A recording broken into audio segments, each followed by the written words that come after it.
and today I'll be discussing my classroom management plan. To begin, I'll discuss my philosophy of teaching and learning.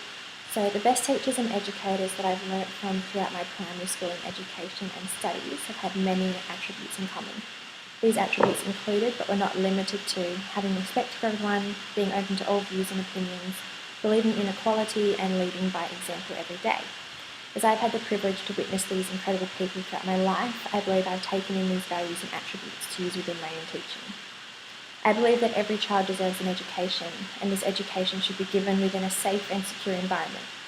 I believe that students should be able to take risks and have the chance to extend themselves every day in order to learn about their strengths and weaknesses so they can develop further as an individual. I want students to be motivated and to love learning. I also believe that effective learning takes place when a student knows that their teacher is always available to talk, discuss, and give advice. It's important for students and teachers to have an open and trusting relationship, which in turn also helps with behaviour management. Behaviour management can be different for each student, just as learning is different for each student. Behaviour management can be tailored to a whole group, but students also deserve and require different instructions and strategies depending on the behaviour displayed. Behaviours can be negative or positive, and each has their own strategies for an educator to deal with the situation. Behaviours that are positive can stem from the student thriving in that environment, due to his or her own strengths, for example. Behaviours that are negative, otherwise known as misbehaviours, can be influenced by an array of different situations. For example, a student may have events happening at home that they are struggling to cope with and are bringing these emotions and this energy to school and the classroom, resulting in them reflecting and acting out. It is important for students to understand that particular behaviours cannot be tolerated, but this needs to be taught in an educational and positive way by the educator. I also believe that classroom management should be developed around the basis of leadership represents behaviours tolerated. By this, I mean that the teacher or educator represents what behaviours should be used within a classroom and how they should be used. It is important for students to see educators as role models and for these educators to understand that they are the representation of expectations.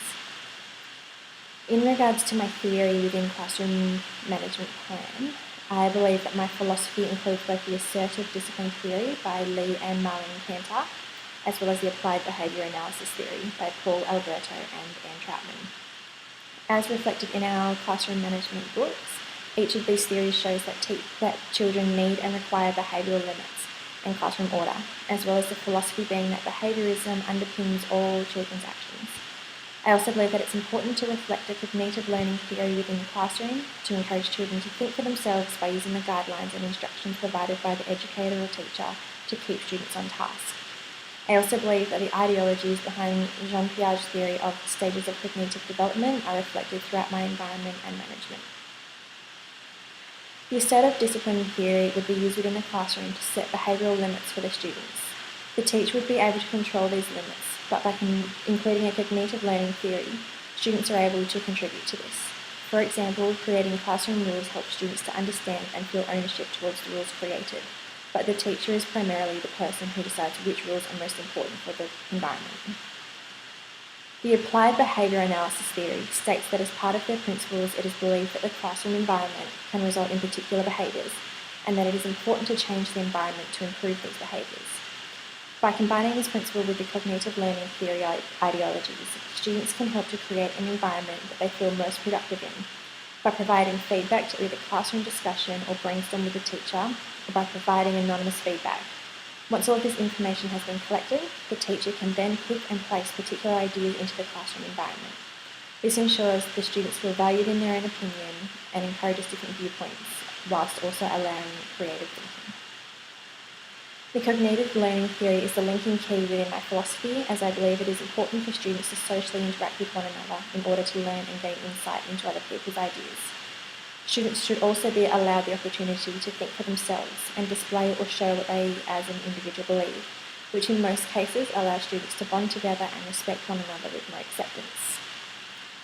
For my practice within the classroom management plan, my preventative strategies include having classroom rules, so students are more likely to follow rules if they play a part in creating them. As a starting point, rules will be suggested, and once these rules have been established, the consequences for going against the rules can be discussed. We would also have job role charts where the teachers and the educators are responsible for preparing the students for real-world experiences and situations.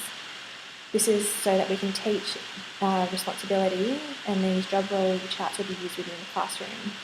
The students doing the jobs will change weekly to allow the student to be given a chance at each job throughout the term. And we'll also have organisational routines. By establishing organisational routines early in the year, students are able to feel that they belong more quickly and more easily.